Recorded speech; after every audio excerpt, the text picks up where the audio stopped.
et messieurs, bonjour et bienvenue à tous dans les grandes questions d'actualité, l'émission de votre chaîne préférée consacrée à l'actualité politico-économique.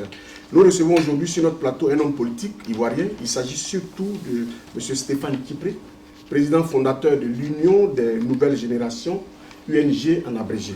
Avec lui, nous allons passer en revue toutes les grandes questions qui grèvent aujourd'hui l'actualité politique en Côte d'Ivoire, un pays qui s'apprête justement à aller à de nouvelles élections présidentielles dans 2 mois après la grave crise post-électorale qu'il a secouée en 2010. Bonjour M. Stéphane Kipré. Bonjour. Et merci d'avoir accepté notre invitation. Merci à vous aussi. Avec nous pour mener cet entretien, 3 confrères de la presse ivoirienne. Il s'agit de Jean-Paul Oro, qui est président de l'Union des journalistes ivoiriens de France. Il est surtout aussi correspondant du quotidien L'Intelligent d'Abidjan en France ici et rédacteur au mensuel panafricain Afrique Presse. Bonjour chers confrères. Bonjour.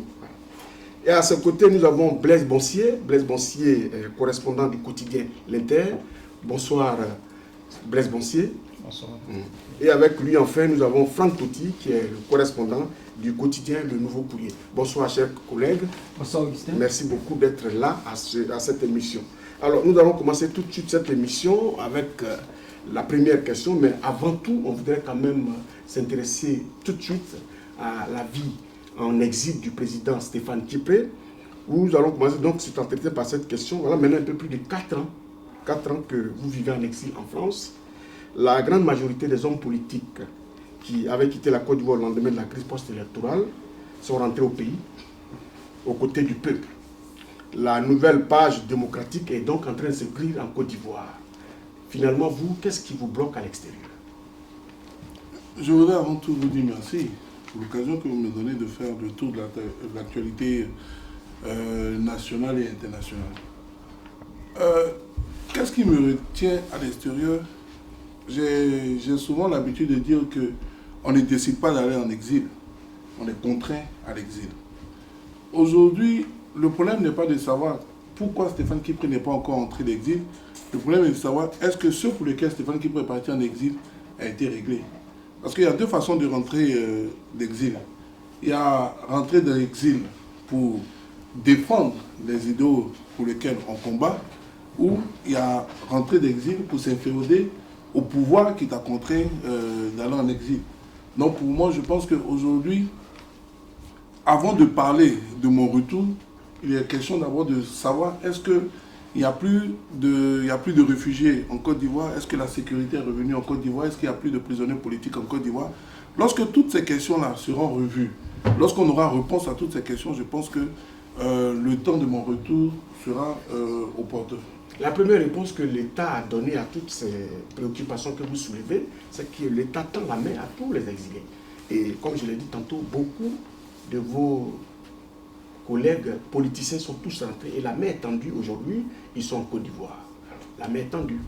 Mais vous pouvez regarder entre ceux qui sont rentrés d'exil en passant par le bureau du ministre de l'Intérieur et ceux qui sont rentrés d'exil en défendant leurs idéaux, vous verrez qu'un groupe mène leurs activités tranquillement en Côte d'Ivoire et l'autre groupe se retrouve à la Maca. Donc il s'agit de savoir est-ce que je veux rentrer d'exil en passant par le bureau du ministre de l'Intérieur ou je veux rentrer d'exil parce que les conditions démocratiques sont réunies dans mon pays pour pouvoir exercer ma conviction politique. On va laisser l'opportunité à notre confrère Franck Totti Le Nouveau Courrier qui va poser la prochaine question. Alors aujourd'hui, nous sommes tentés de vous demander quel avenir politique pour Stéphane Kipré? L'avenir politique de Stéphane Kipré est droit dans la ligne de la politique ivoirienne. Je suis président d'un parti politique qui aujourd'hui combat aux côtés du peuple pour le retour de la démocratie en Côte d'Ivoire.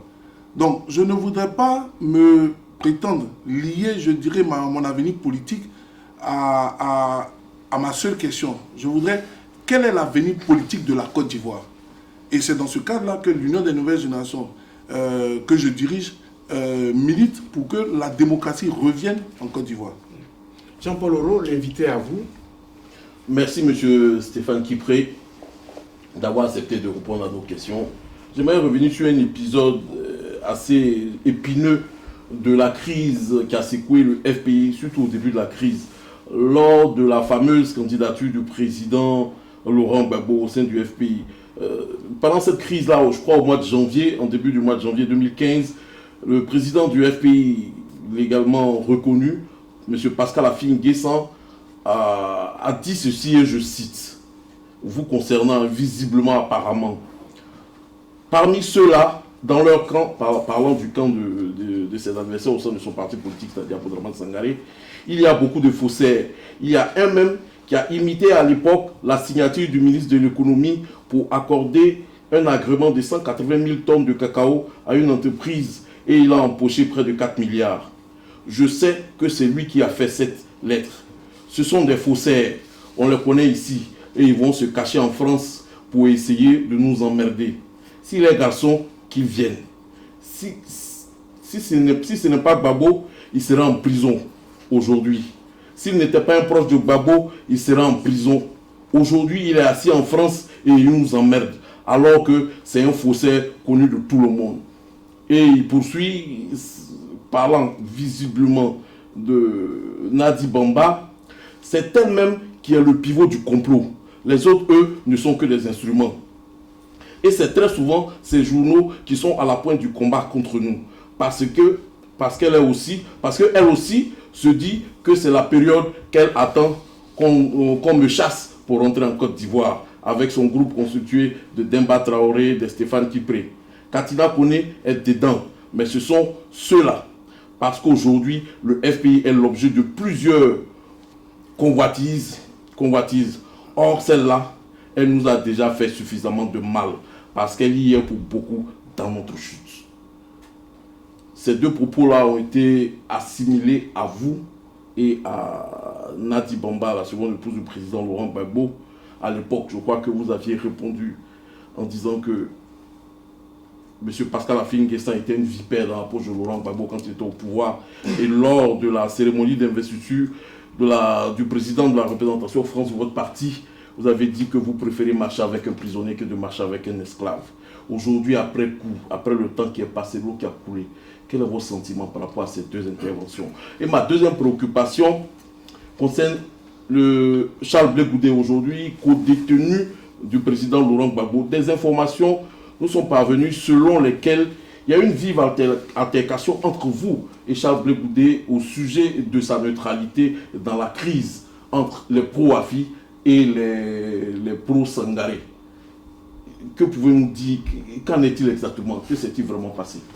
Monsieur Oro, vous savez, quand on est un homme politique, on ne marche pas avec les rumeurs. Parce que j'ai pris le temps de vous écouter. À aucun moment, je n'ai entendu parler de moi. Mon nom a été cité seulement lorsque vous avez dit que dans vos propos, Madame Nadi Bamba aurait contrôlé. Donc, je ne vois pas en quoi je suis concerné par ce que vous avez dit. Lorsque le président Pascal Affi-N'Guessan, il s'adressait à ses fédéraux lors d'une réunion, il était 14 fédéraux du Front Populaire Ivoirien, c'était concernant la lettre de candidature, de déclaration de candidature du président Laurent Gbagbo. Et il a dit qu'il connaît ceux qui sont à la base de ce complot. Ces deux individus, d'après lui-même, il n'a pas cité de nom, je suis d'accord avec vous, mais visiblement tout le monde, les yeux se sont tournés vers vous et vers Nadi Bamba. Voilà pourquoi monsieur Oro, je vous pose la question de savoir... Encore une fois, vous le dites, vous répondez à ma question, il n'a pas cité de nom. Donc à partir du moment où il n'a pas cité de nom, pourquoi voulez-vous que je réponde à quelque chose qui ne me concerne pas? Mais vous avez une réaction par rapport à ça, bien sûr, après. Non, il faudrait qu'on soit d'accord sur une chose. La réaction que nous avons eue concerne le combat dans lequel le FPI était.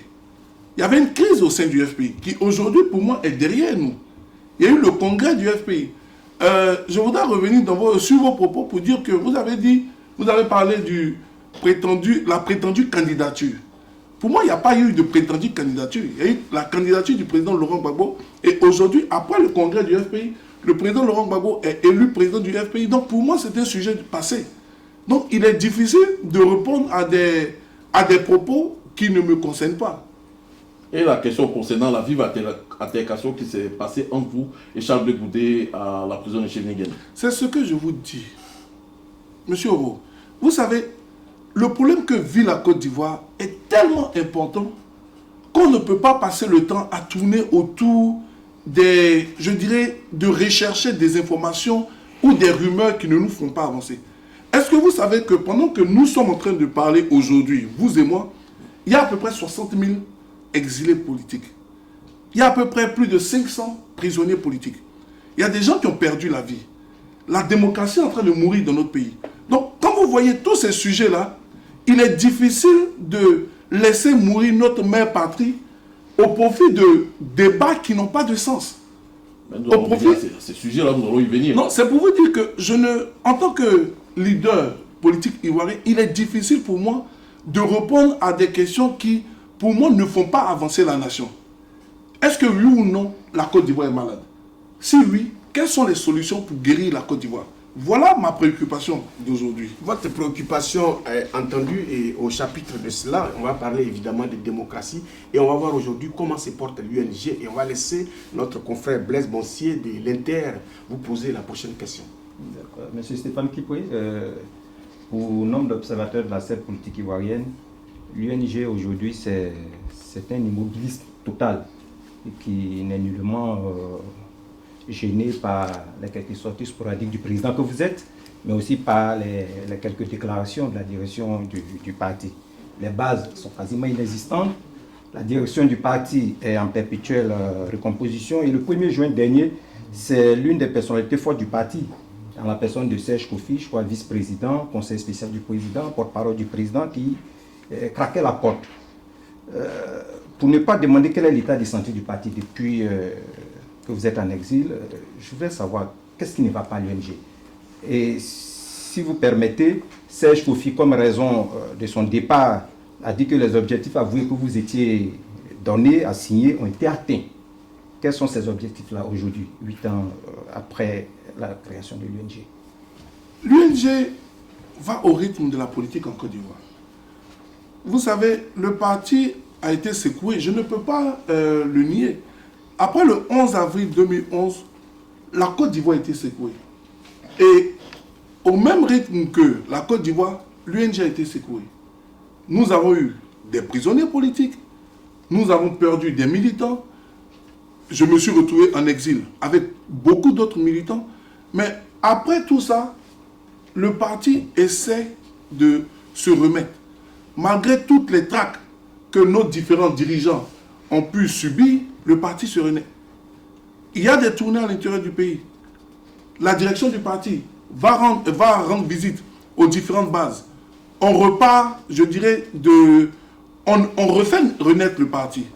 Mais à côté de la direction à Abidjan qui fait vivre le parti, la diaspora aussi. Aujourd'hui, l'UNG a installé plusieurs bases à travers le monde, à travers l'Europe, à travers l'Afrique. À côté de cela, la politique, ce n'est pas seulement les grands débats. Il y a aussi l'assistance que nous apportons à nos populations. Il y a eu beaucoup d'actes qui ont été posés dans les camps de réfugiés. Parce que beaucoup d'Ivoiriens ont tout perdu à cause de la politique ivoirienne. Notre rôle était d'aller leur apporter assistance. Nous avons mené une politique, une tournée dans les camps de réfugiés pour pouvoir apporter, je dirais, cette assistance-là. Le président que je suis a eu le temps de faire le tour de plusieurs chefs d'État africains pour expliquer qu'est-ce qui se passait en Côte d'Ivoire. Parce que la crise ivoirienne était mal connue. La crise ivoirienne n'avait pas, je dirais, le sens que les Ivoiriens avaient de cette crise-là. Donc il était important d'aller expliquer aux Africains pourquoi la Côte d'Ivoire était en crise. Donc toutes ces activités-là étaient menées au nom de l'UNG. Donc dire que l'UNG ne bouge pas, je dirais que l'UNG bouge, mais au rythme de la politique ivoirienne. Pour revenir à votre deuxième question, ne personnalisons pas le débat. Vous savez, la vie d'un parti politique, c'est comme la marche d'un train. Et le président que je suis le conducteur du train. Mon objectif, c'est d'amener le train à la destination finale. Mais le train s'arrête à toutes les stations. Certains descendent et d'autres montent. Le plus important, ce n'est pas de regarder ceux qui descendent, mais il y a certains qui montent en qualité et en quantité. Alors, quand le mécanicien du train il descend, est-ce que le train peut avancer? Mais comment vous savez que le mécanicien du train est descendu? Oui, ce sont des fortes personnalités qu'il cite là. Quel est le titre qu'on donne? Qui est le mécanicien? Le seul conducteur, c'est le président que je suis. Maintenant, les mécaniciens, pendant que vous me dites, peut-être qu'un mécanicien est descendu pour qu'un autre mécanicien plus performant monte. Donc, arrêtons de personnaliser le débat. Vous voyez, je dis que chacun, dans un parti politique, il milite par conviction. Et quand la conviction n'y est plus, on n'oblige pas, on ne peut pas obliger quelqu'un de militer un parti politique. Mais je le dis, la porte de l'UNG reste ouverte à tout le monde. Celui qui se sent bien revient, celui qui ne se sent pas bien repart. C'est ça aussi la démocratie. Et évoquez les objectifs que vous aviez atteints. Quels sont ces objectifs? Pour moi, les objectifs ne sont pas encore atteints. Pour moi, l'Union des nouvelles générations a un objectif. Quand on crée un parti politique, d'abord, c'est de pouvoir exercer le pouvoir d'État. Ça, c'est d'abord l'objectif premier d'un parti politique. Mais à côté de ça, nous avons des objectifs pendant notre marche. Et aujourd'hui, l'objectif de l'Union des nouvelles générations, c'est le retour de la démocratie en Côte d'Ivoire. Et pour moi, le retour de la démocratie en Côte d'Ivoire n'est pas encore atteint et nous sommes dans ce combat-là, aux côtés du peuple. La Côte d'Ivoire a été secouée et l'UNG, qui est un parti qui a quand même une grande force au sein de la population ivoirienne, a vu plusieurs de ses militants être emprisonnés suite à la crise post-électorale. On a un peu plus d'une cinquantaine de vos militants qui sont aujourd'hui incarcérés. Et puis les plus connus, c'est Zagol Alain Durand, par exemple. Et puis on a aussi, qui est le président de la jeunesse de votre parti. On a Daté Frédéric, qui est le secrétaire national. Tout ce monde est encore au maître de la justice ivoirienne. Comment est-ce que vous vivez ça? Je voudrais profiter de votre plateau pour saluer tous ces différents camarades. Dis à Zagol que je suis de tout cœur avec lui. Dis à Frédéric que je suis de tout cœur avec lui. À côté de nos responsables, il y a aussi des militants anonymes. Il y a par exemple Kwasi Frédéric, qui est un militant de base, qui aujourd'hui, son seul tort, c'est d'avoir été militant de l'Union des nouvelles générations, mais c'est d'avoir suivi sa conviction. Pour moi, au-delà des militants de l'Union des nouvelles générations, je pense que la Côte d'Ivoire ne doit pas connaître des prisonniers par conviction. Le prisonnier politique, c'est celui qui va en prison pour sa conviction. Et voilà pourquoi nous sommes en train de lutter. Voilà pourquoi nous sommes en train de crier pour que la Côte d'Ivoire puisse retrouver la démocratie. Et pour moi, c'est au même titre qu'ils mènent leur part du combat étant en prison, d'autres mènent leur part du combat sur le terrain, d'autres mènent leur part du combat étant en exil. C'est tous ces différents combats mis ensemble qui donneront la victoire au peuple de Côte d'Ivoire. On vous a compris. Jean-Paul Heureux, on vous donne la parole à nouveau. Monsieur Stéphane Kipré, encore une fois, revenons un peu en arrière. En novembre 2009, ici à Paris, lors d'une conférence de presse organisée par l'Union des journalistes ivoiriens de France, vous déclariez ceci, et je cite, « Les pays pauvres n'ont pas besoin du socialisme. Toutes ces grandes théories ne veulent plus rien dire aujourd'hui. » Pendant ce temps-là, vous souteniez la candidature, vous souteniez le programme de gouvernement et le projet de société du candidat Laurent Gbagbo, qui est un fervent socialiste, un endurci socialiste. Aujourd'hui, où en êtes-vous au niveau de votre ligne idéologique et où en êtes-vous avec vos différents alliés politiques? Parce que avant-hier, vous étiez dans la majorité présidentielle, hier dans l'Alliance pour la force démocratique que vous avez aussi quitté. Aujourd'hui, vous êtes à la CNC hétéroclite, qui a plusieurs candidatures. Aujourd'hui, pour nous expliquer un peu, d'abord, premièrement, votre ligne idéologique. Est-ce que vous êtes toujours aussi libéral? Est-ce que vous soutenez cette assertion que vous avez sortie que vous avez produite en novembre 2009, disant que les pays pauvres n'ont pas besoin du socialisme? Monsieur Oro, je me pose la question de savoir, est-ce que vous savez ce que vit la Côte d'Ivoire? Parce que il faudrait qu'on puisse comprendre que les grandes théories politiques ne peuvent marcher que lorsqu'il y a un pays démocratique. On ne peut aller défendre le socialisme, le libéralisme, quel que soit le bord, l'idéal que vous voulez, que lorsque on est dans un pays démocratique. La Côte d'Ivoire a perdu la démocratie depuis le 11 avril 2011. Et pour moi, lorsque nous allons revenir à gagner le combat du retour de la démocratie, on verra quel est le bord, quel est l'idéal que chacun d'entre nous est en train de défendre. Parce que tu sois libéral, que tu sois socialiste, que tu sois communiste, le point le plus important du combat, ou l'élément commun du combat, c'est la démocratie. Donc pour le moment, nous luttons pour la démocratie. Lorsque nous allons gagner ce retour de cette démocratie-là, on verra sur quel pan, je dirais, idéologique, nous devons avancer pour Mais la ça, Côte c'est en d'Ivoire. 2009 que vous l'avez dit. Ça, c'est en 2009. Laurent Gbagbo était au pouvoir. Il y avait apparemment la démocratie. Que vous avez dit que les pays pauvres n'ont pas besoin de socialistes, pendant que Laurent Gbagbo, le socialiste, est au pouvoir. Oui, donc le sens de la question, c'est de savoir quoi. C'est de savoir si je réunis ce que j'ai dit, si je suis d'accord avec ce que j'ai dit, je veux savoir quel est le sens de la question, parce que je voudrais qu'on puisse mettre... À cette époque, qu'est-ce qui vous animait pour que vous produisiez un tel... Je n'expliquerai... Et aujourd'hui, votre Monsieur, position par rapport à ce que vous aviez dit en 2009. En 2009, nous sommes en 2015, voilà 6 ans. Et pour moi, aujourd'hui en 2015, ce n'est pas de faire la genèse de ce que j'avais dit il y a de cela 10, 15 ans, 20 ans, mais qu'est-ce que nous allons faire pour que la Côte d'Ivoire ressorte, je dirais, regagne la démocratie. Non, mais un homme, quand il marche, voilà excusez-moi, un homme politique, excusez-moi, président, un homme politique, quand il marche, il laisse des traces. Oui, et ce sont des traces. Ça. Et je suis, en fait, ce sur lequel je voudrais qu'on soit d'accord, c'est de dire que vous voulez m'amener dans un débat qui, pour moi, au jour d'aujourd'hui, n'est pas le débat le plus important. Est-ce qu'on peut en parler? Je dis, on peut en parler autant qu'on veut, mais quand je vois le combat dans lequel nous sommes aujourd'hui, qui est le retour de la démocratie en Côte d'Ivoire, et je vois le débat dans lequel vous voulez qu'on rentre, qui est un débat idéologique, je ne peux pas comparer ces deux débats. Et pour moi, le plus important aujourd'hui, que je sois socialiste, que je sois libéral, que je sois communiste, le plus important aujourd'hui, c'est de gagner le combat du retour de la démocratie dans mon pays. Lorsque la démocratie reviendra en Côte d'Ivoire, on verra que socialistes ou libéraux ou communistes pourront exercer, je dirais, leur choix idéologique. C'est un peu l'élément essentiel. C'est à ça que je veux qu'on revienne. Est-ce que oui ou non, la Côte d'Ivoire est dans une situation où on peut exercer ses choix idéologiques? On va finalement avancer, parce que le président vous souhaiterait avancer sur les sujets qui concernent la Côte d'Ivoire aujourd'hui. Et le premier sujet qui concerne la Côte d'Ivoire aujourd'hui, c'est la présidentielle d'octobre prochain qui arrive. Et comme on le sait tous, la Côte d'Ivoire doit aller à ces élections.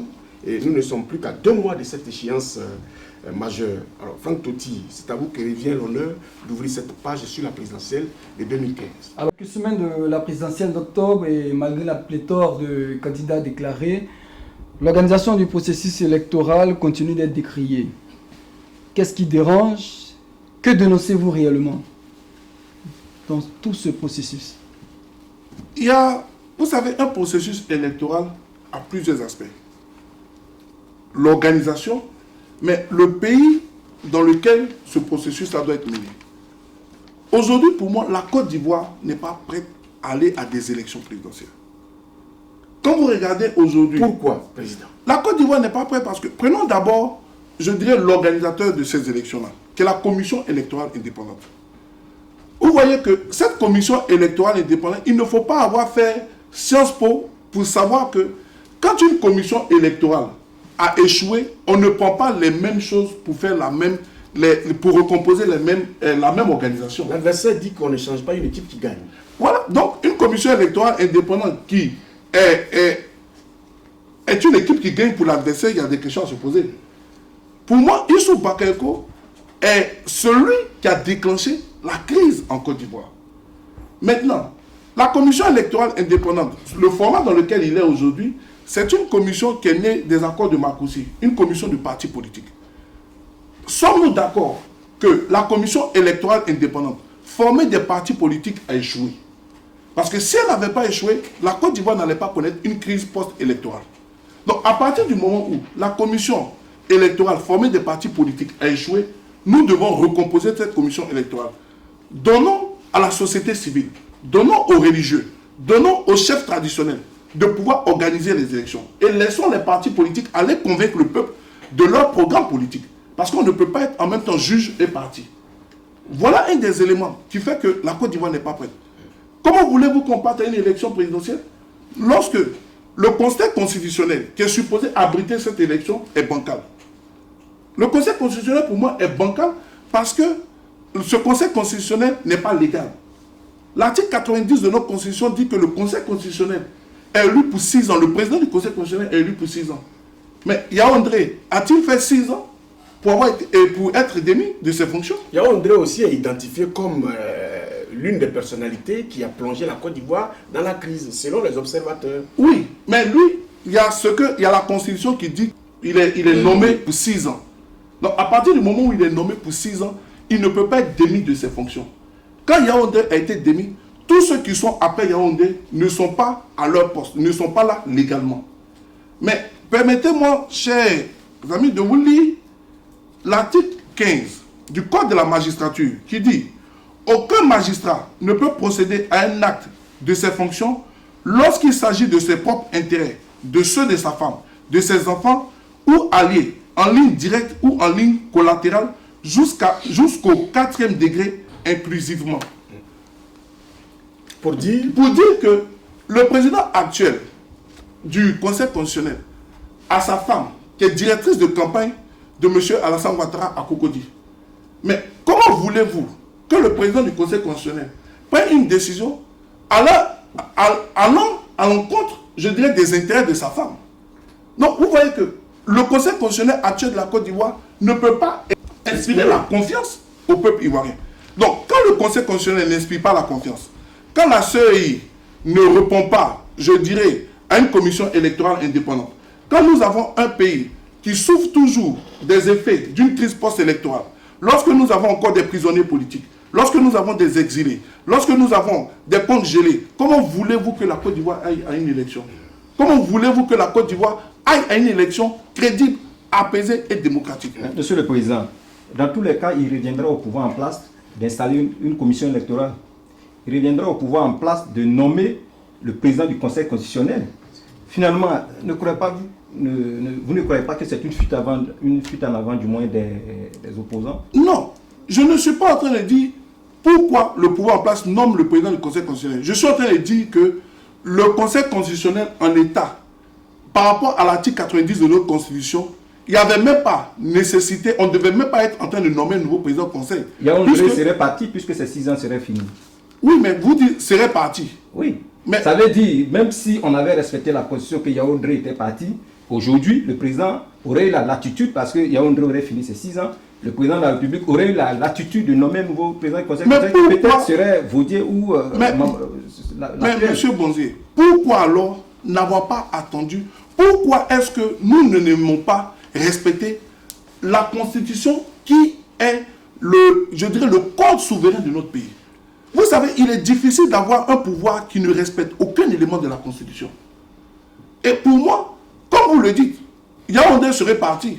Mais pourquoi n'avoir pas attendu? C'est parce qu'il y a cette volonté de ne pas vouloir respecter la Constitution. Mais à côté de cela, il y a d'autres éléments, tels que les intérêts du président actuel. Donc vous voyez que quand on parle de la Constitution, mais il y a aussi, est-ce que les Ivoiriens sont prêts à aller aux élections? Est-ce que vous pensez qu'un Ivoirien qui a son frère, sa soeur en prison à cause d'une élection présidentielle est prêt à aller voter? Est-ce que vous pensez que l'exilé qui se retrouve dans un camp de réfugiés, qui a ses parents en Côte d'Ivoire, est prêt à aller accepter cela?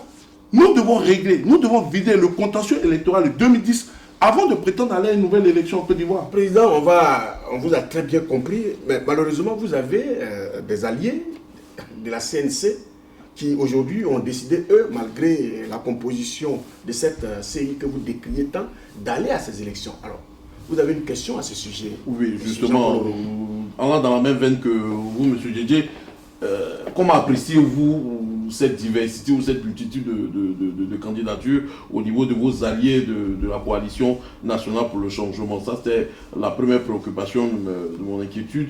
Et ma seconde préoccupation, vous êtes souvent revenu là-dessus, concernant l'article 35 de la Constitution, et concernant l'éligibilité d'Alassane Ouattara. Mais moi, j'aimerais vous demander, est-ce que vous ne pensez pas que Laurent Gbagbo a lui-même réglé la question, n'a pas déjà réglé la question de l'éligibilité d'Alassane Ouattara en faisant de lui un candidat exceptionnel en 2005 lors de l'accord politique de Pretoria? Parce que, est-ce qu'en devenant, je dirais, candidat exceptionnel, ça n'a pas fait nécessairement de lui un président exceptionnel, ça fait certainement de lui un président normal?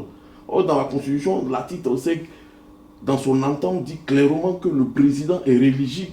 C'est au nom de cet article 35-là. Est-ce que Alassane Ouattara, candidat exceptionnel, président normal, est-ce qu'il ne devient pas, est-ce qu'il n'est pas de plein droit rééligible en tant que président? Monsieur Oro, vous voyez, c'est encore les séquelles d'avoir un pouvoir qui ne respecte pas la Constitution. Nous voulons créer des choses nouvelles qui existent. L'article 35 de la Constitution fait que M. Alassane Ouattara n'est pas éligible. Voilà pourquoi il y a eu un accord politique en 2005 pour qu'il soit éligible à l'élection de 2005 qui n'a pas eu lieu, qui a été fait en 2010. Mais l'article 35 n'a pas changé. Donc à partir du moment où M. Ouattara a accepté d'être candidat exceptionnel en 2005, de facto, il reconnaissait qu'il ne respectait pas les conditions pour être éligible à une élection présidentielle. Mais la question que je me pose, c'est de savoir, mais pourquoi, après avoir eu le pouvoir, après le coup d'État du 11 avril 2011, M. Alassane Ouattara n'a pas soumis l'article 35 au référendum? Pourquoi n'a-t-il pas accepté d'aller modifier cet article-là face à la volonté du peuple? Donc aujourd'hui, ce n'est pas moi qui dis qu'il n'est pas éligible. C'est la Constitution de Côte d'Ivoire qui lui dit. Ce n'est pas moi qui dis. C'est le fait d'avoir refusé de soumettre cet article-là à la volonté du peuple. Maintenant, pour moi, je ne suis pas de ceux qui pensent qu'il faut encore faire un débat. Il faut trouver une solution politique. Et laquelle? Il faut que M. Alassane Ouattara accepte de la même façon qu'il a fait avec Laurent Gbagbo, de s'asseoir pour trouver une solution politique pour qu'il soit candidat exceptionnel. Parce que tant que l'article 35 de la Constitution sera dans notre Constitution telle que écrite, M. Alassane Ouattara ne sera pas éligible. Alors, et cela, ce n'est pas une injustice. Vous êtes donc d'accord avec moi qu'on pourrait par exemple aller à une transition, le temps que toutes ces questions se règlent? Utilisons le terme qu'on veut. Mais il faut savoir que ce soit transition, que ce soit report, que ce soit, je dirais, mise en veilleuse, quel que soit le thème que nous allons utiliser, il faut tourner, il faut s'asseoir, discuter. Vous voyez, la force du président Laurent Gbagbo a été que, pour tout problème, la Côte d'Ivoire s'est assise et a discuté. Le Forum de la réconciliation nationale, accord politique de Marcoussis, accord politique de Ouagadougou, accord politique de Pretoria. Mais depuis qu'il y a eu le changement de main de pouvoir en 2011, combien de fois le pouvoir s'est assis pour discuter avec les véritables interlocuteurs? Parce qu'une chose est de discuter avec le véritable interlocuteur et une chose est de se fabriquer des interlocuteurs. Tant qu'on se fabriquera des interlocuteurs, nous ne trouverons pas la solution. Pour pouvoir aller à des élections en Côte d'Ivoire, nous devons nous asseoir pour pouvoir discuter avec les véritables interlocuteurs. Il faudrait que Gbagbo Laurent, Alassane Ouattara, Konan Bédié s'asseyent et vident le contentieux électoral de 2010 pour qu'on puisse aller à des élections apaisées et crédibles en Côte d'Ivoire. Alors, le FPI, qui ne se sent du tout pas concerné par les élections à venir, invite tous ses militants au boycott de cette élection. Blaise Bonzier, sur la question. Oui, il a dit, le FPI, hier, a boycotté, a demandé à ses militants de ne pas se faire recenser. Aujourd'hui, ils appellent tous les Ivoiriens à ne pas prendre part à ce vote. Vous qui vous confondez souvent par vos actions au FPI, est-ce que vous êtes d'avis avec ce parti aujourd'hui? Et si oui, en quoi est-ce que le boycott de ces élections va changer le cours de la démocratie en Côte d'Ivoire? Vous n'avez pas dit l'histoire même de la Côte d'Ivoire. Bon, je ne pourrais pas reprendre la place du FPI, mais je peux bien comprendre le choix que le FPI a fait. Voilà pourquoi nous, le 11, 12, 13, nous allons à une convention. Parce que la convention est un organe pour pouvoir parler des élections dans notre pays. Donc, les militants, les délégués vont se retrouver pour qu'on puisse savoir quelle est la ligne directrice de l'UNG par rapport à ces élections présidentielles. Mais encore une fois, je comprends le choix du FPI de boycotter ces élections. Vaut mieux boycotter une élection que d'envoyer le peuple à l'abattoir. Le FPI a donc deux têtes aujourd'hui et la seconde, c'est le président Afin Guessan qui sur le terrain là-bas est reconnu par les autorités politiques et il est candidat. Alors donc, Franck Totti... Oui, M. Stéphane Kipré, vous comprenez le FPI, mais version Sangaré, si je peux aussi m'exprimer, mais dans le même temps, le secrétaire général porte-parole par intérim, l'ambassadeur Kone Boubaka, déclarait Charles Konan Banni, président de la CNC, est candidat pour la réconciliation et pour la libération du président Gbagbo. Alors que c'est ce même parti qui appelait ses militants au boycott. Que devrait-on retenir de tout cet imbroglio? Déjà, oui. M. Totti, M. Guégué, il n'existe pas deux versions du FPI. Il y a un FPI qui est dirigé par Gbagbo Laurent. Et c'est ce FPI-là que nous connaissons. Je ne sais pas que l'UNG reconnaît. C'est votre position. Je n'ai pas... Non, le dire que c'est l'UNG qui reconnaît, ça veut dire même que je pense qu'il y a deux FPI. Il y a un seul Front populaire ivoirien. Et ce Front populaire ivoirien est dirigé par Gbagbo Laurent. Parce qu'il y a eu un congrès. Ça, c'est déjà... Donc, je ne peux pas assister à un FPI version, les versions. Comme je ne connais pas, je préfère le dire. Maintenant, pour revenir à votre question, ce n'est pas à moi de justifier le choix du boycott. Comme je l'ai dit, l'Union des nouvelles générations se réunit le 10, 11, 12 pour une convention pour donner sa position sur les élections présidentielles. Mais en disant que je comprends, je le dis par rapport, je dirais, à la Côte d'Ivoire actuelle. Est-ce que la Côte d'Ivoire est prête à aller à des élections?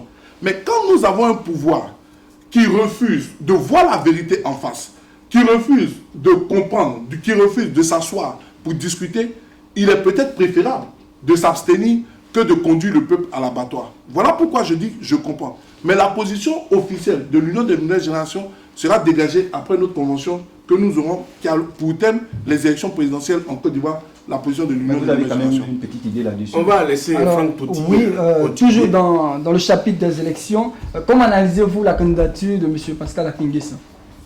Je n'ai pas de commentaire particulier. M. Affi-N'Guessan est dans le rôle que M. Ouattara lui a confié. C'est-à-dire? D'accompagner. Pour moi, M. Affi-N'Guessan sait qu'il n'est pas candidat à une élection présidentielle. Il est candidat pour obtenir des postes ministériels.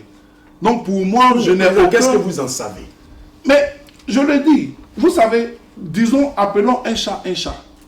Quand vous voyez que une personne veut braver, a voulu braver, je dirais, le choix des militants de son parti, qui a voulu inféoder son parti politique à un pouvoir, je me dis qu'il accompagne ce pouvoir. Comment est-ce qu'il a voulu inféoder son parti à un pouvoir? Donnez-nous des éléments. Je vous donne un seul élément sur lequel je ne vais pas m'attarder. Le Front populaire ivoirien, le comité central du FPI, avait décidé que le FPI n'enverrait personne comme représentant à la commission électorale indépendante. Le comité central du FPI est l'organe qui décide. Après cela, M. Affi-N'Guessan a envoyé quelqu'un représenter le soi-disant Front populaire ivoirien qu'il dirigeait à cette commission électorale. Il a dit que la politique de la chaise vide était suicidaire. Pour moi, c'est un débat passé. Pour moi, il y a eu un congrès, le FPI a un nouveau président qui est dans une ligne que l'Union des nouvelles générations soutient, dans laquelle l'Union des nouvelles générations se reconnaît. Voilà pourquoi le Front populaire ivoirien est l'allié de l'UNG. Ce qui s'est passé hier, pour moi, est un débat passé. Le débat est passé. Président, pour les téléspectateurs de Event News TV, vous pouvez rappeler la date à laquelle la position de l'UNG sera connue sur la question des élections. Nous allons en convention le 11, 12, 13 septembre à Daloa, qui a pour thème les élections 2015, la position de l'UNG. C'est après cette convention-là que les militants dégageront une position qui sera la position officielle de l'Union des nouvelles générations. Autre inquiétude des observateurs de la Côte d'Ivoire qui va à ces élections, c'est la caporalisation des médias d'État. Et cela inquiète plus d'un. Alors, à la veille de cette présidentielle, comment peut-on aller à ces élections quand l'accès à ces médias n'est toujours pas équitable? Vous, qui certes n'avez pas de candidat, vous avez quand même votre mot à dire. Monsieur Guillet, je suis heureux qu'au bout de 30 minutes, vous comprenez le sens dans lequel je suis. Quand on parle d'accès aux médias d'État à 2 mois des élections, je suis d'accord. Et je pense que vous avez compris mon message. Voilà pourquoi c'est tous ces éléments-là que nous devons mettre ensemble, régler avant d'aller aux élections. Parce que pour qu'on puisse partir à des élections, le peuple doit avoir la possibilité d'entendre toutes les versions de projets pour faire son choix. Mais quand un seul groupe prend la télévision nationale, le journal gouvernemental pour en faire sa propriété, vous voyez que la Côte d'Ivoire n'est pas prête à aller à des élections en 2015. Pour être complètement complet avec la question de l'élection présidentielle, nous allons maintenant évoquer le sujet de la déstabilisation des partis politiques en Côte d'Ivoire. Et c'est notre confrère Blaise Bonzier qui a l'honneur d'ouvrir cette page. Oui, Président, une chose est remarquable ces derniers mois en Côte d'Ivoire, dans la vie des partis politiques. La quasi-totalité des formations politiques, en tout cas les plus significatives, connaissent aujourd'hui des crises profondes. Le PDCI, le FPI, le PIT, le MFA, l'exception c'est le RDR. Ça fait que les gens pointent un doigt accusateur sur l'actuel chef d'État. Est-ce que vous avez une lecture particulière de ces situations-là? Et si vous convenez avec ceux qui accusent le chef d'État, est-ce que ce n'est pas de bonne guerre qu'un chef politique divise ses adversaires pour régner? Ça peut être de bonne guerre de vouloir, je dirais, affaiblir son opposition. Donc vous accusez l'actuel chef d'État d'être à la base? Ce n'est même pas accusé. Ils créent, ils financent et ils utilisent.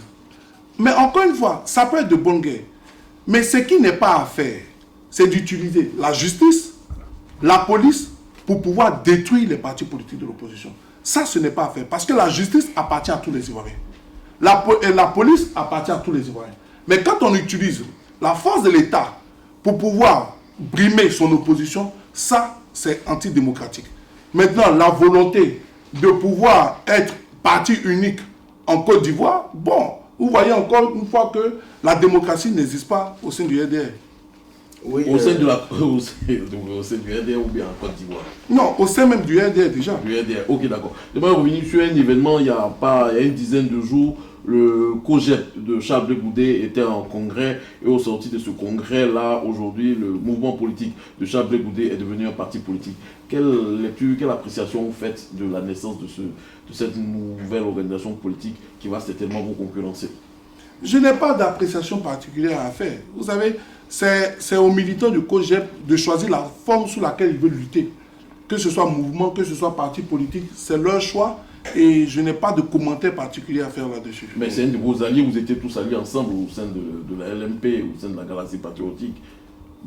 L'Union des nouvelles générations n'a jamais fait partie de la Galaxie Patriotique. C'est bien, c'est mauvais, comment vous appréciez, vous êtes content, vous n'êtes pas content. Mais voilà. C'est ce que je suis en train de dire. Vous n'avez pas fait la langue du bois, vous êtes jeune, vous n'êtes pas il ne s'agit pas de faire la langue de bois. Mais pourquoi voulez-vous que je donne un avis sur le choix de politique de certains amis? Parce qu'on sait que vous en avez un.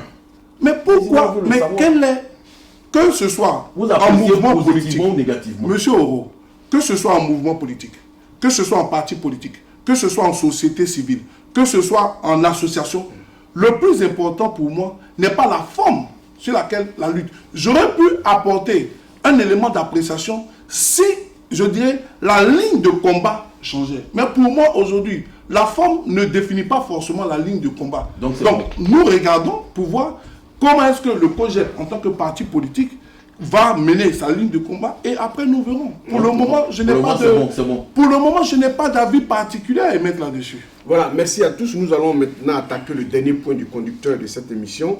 Et il s'agit du bilan des 4 ans d'exercice du pouvoir du régime d'Abidjan. Alors aujourd'hui, qu'on le veuille ou pas, le bilan économique du président Ouattara parle pour lui. Hein? Tous les indicateurs sont presque au vert. On a par exemple un taux de croissance qui est le meilleur de la sous-région et les investisseurs se bousculent en Côte d'Ivoire. Alors Franck Totti, qu'est-ce qu'on peut relever de négatif sur cette question du bilan du président Ouattara? Ce qu'on pourrait dire, le talon d'Achille de la gouvernance de Ouattara est indéniablement la question de la sécurité. Et sur un effectif officiel, selon les statistiques officielles, sur 74 000 ex-combattants, environ 46 000 ont été réinsérés et 30 000 sont dans la nature avec armes et bagages. Et c'est quand même inquiétant. Nous avons aussi un nouveau fléau qui s'est développé en Côte d'Ivoire, le phénomène des microbes.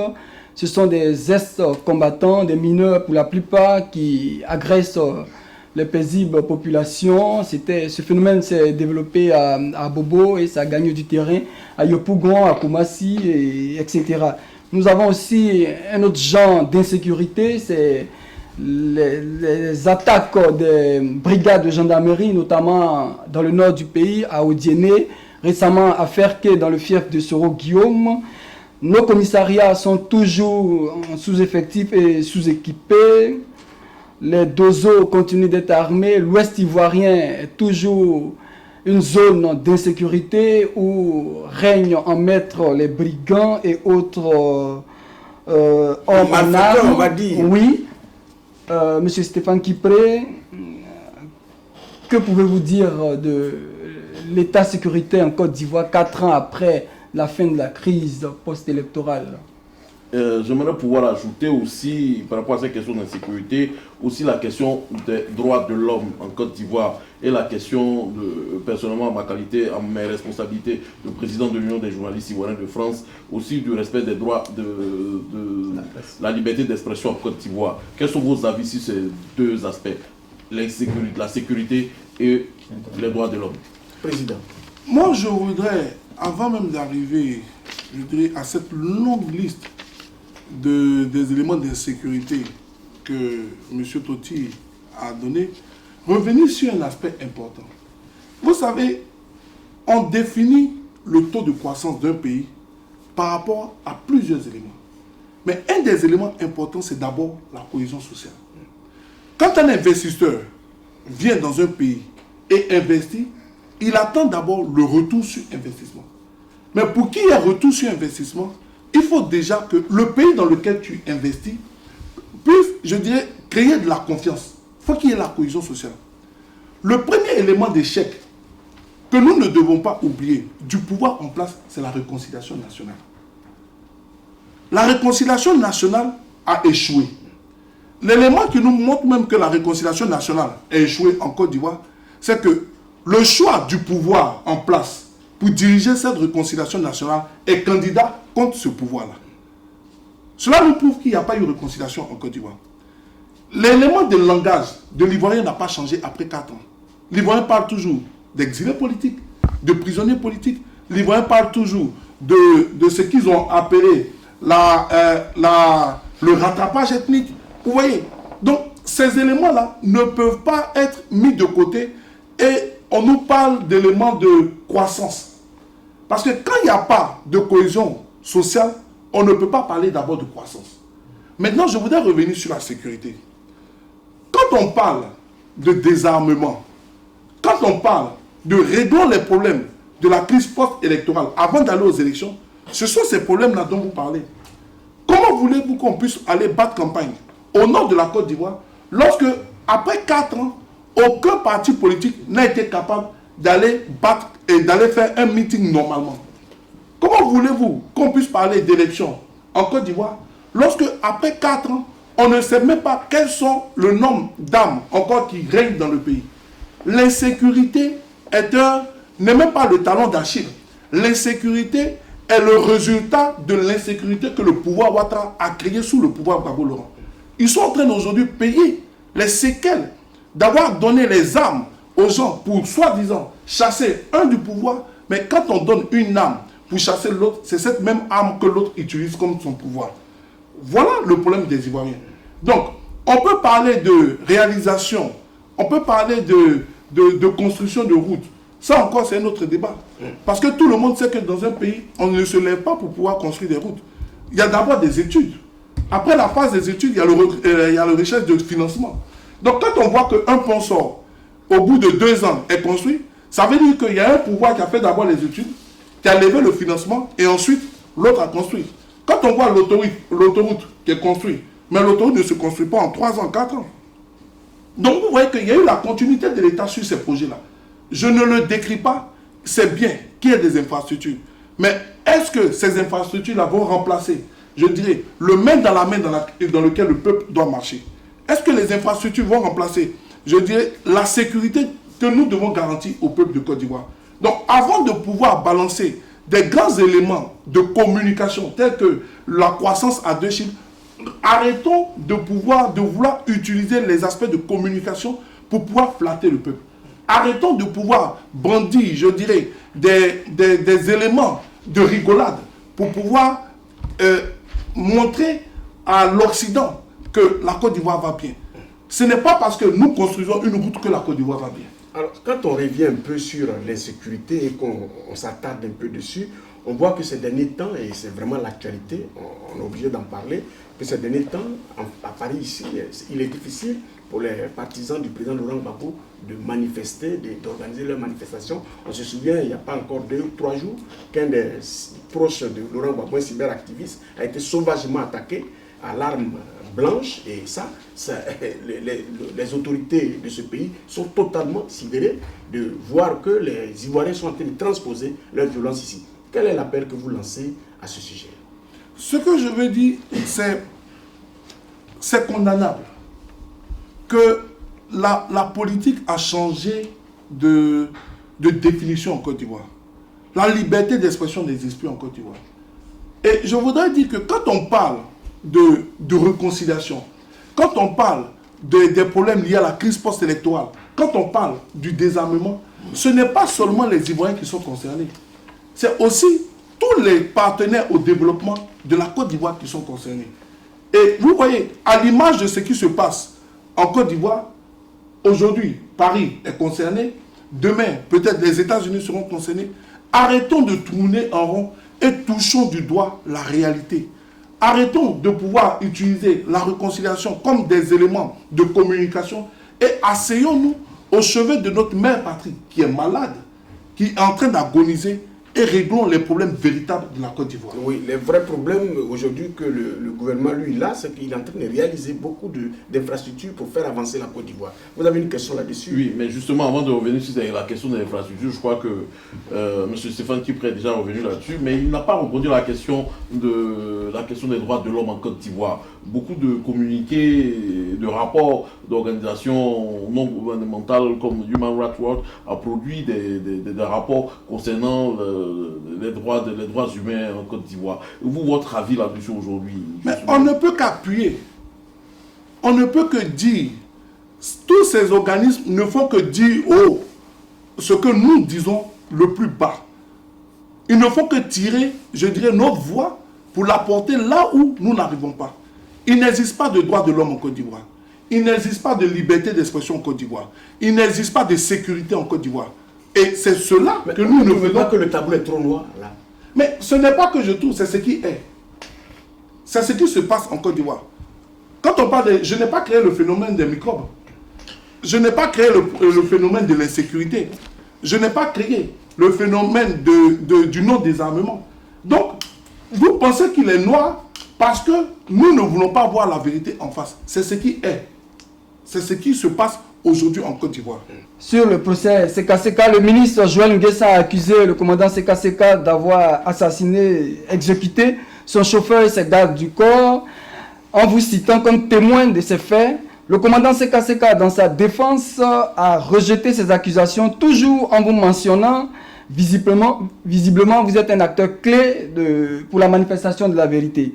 Nous n'allons certes pas refaire le procès, mais M. Stéphane Kipré, face aux Ivoiriens, dites-nous ce qui s'est passé, dites-nous votre part de vérité.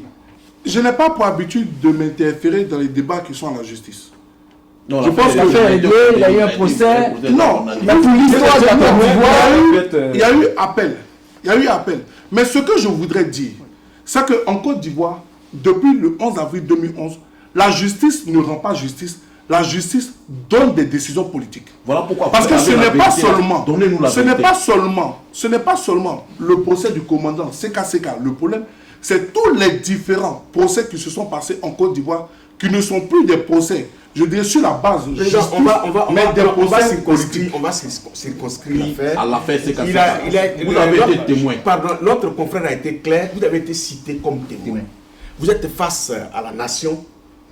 On voudrait connaître votre part de vérité. On ne vous demande pas d'interférer dans le procès, mais votre part de vérité, vous avez été cité. Cité par qui? Cité aussi bien par M. Joël Nguessa, qui est à l'accusation, que par la défense. Quelle est la citation? En disant vous êtes témoin. Vous êtes témoin.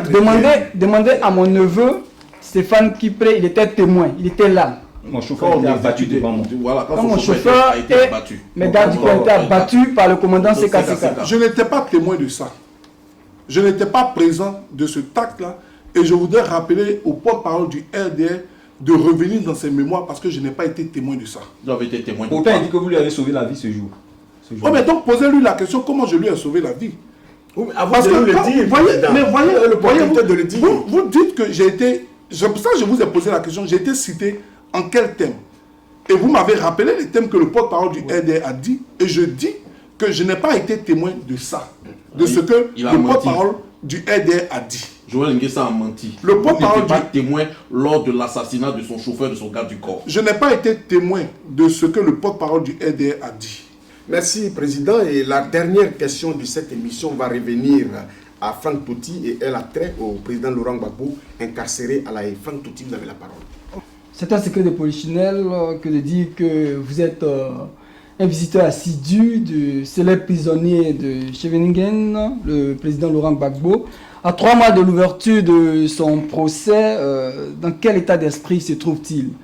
Ça, c'est ma première préoccupation. Et la deuxième, récemment, il y a quelques jours, le 19 août dernier, la Chambre préliminaire 1 accédait à la requête de la procureure Bensouda en faisant de Laurent Gbagbo le responsable premier des crimes supposés. Pour parler terre à terre, ce serait Laurent Gbagbo qui a donné ordre directement à ses militaires ou à des miliciens d'exécuter des gens. Que pensez-vous de ce changement dans l'accusation à quelques 3 mois d'un célèbre procès? Quelqu'un a dit, Président, avant que vous ne vous prononciez, que c'est une façon pour eux de faire en sorte que Laurent Gbagbo n'échappe nullement à aucune de ces accusations. Donc vous comprenez avec moi qu'il y a un complot. Non, c'est pas ce que nous disons, c'est ce que les observateurs disent. Si ces observateurs le disent, si au bout de 4 ans, c'est maintenant qu'on commence à changer la forme du procès, vous comprenez avec moi que nous sommes dans un complot. Et je le dis, le procès de la CPI est un procès politique. Ce qui se passe à la CPI, c'est de la politique. Et c'est de la politique qui impacte directement la Côte d'Ivoire. La réconciliation de la Côte d'Ivoire se trouve à la CPI. La stabilité de la Côte d'Ivoire se trouve à la CPI. La joie de vivre des Ivoiriens se trouve à la CPI. Le retour, je dirais, d'une paix en Côte d'Ivoire se trouve à la CPI. Donc, celui qui veut la paix en Côte d'Ivoire, qu'il le règle au niveau de la CPI. Nous allons tourner en rond, nous allons prendre les mêmes pièces, nous allons les retourner. Tout le monde sait que Laurent Gbagbo ne peut pas avoir ordonné ce qu'ils disent. Mais ce que je voudrais qu'on puisse comprendre, c'est que les Ivoiriens sont en train de mourir, les Ivoiriens sont en train de vivre dans l'insécurité parce qu'on refuse de voir la vérité en face.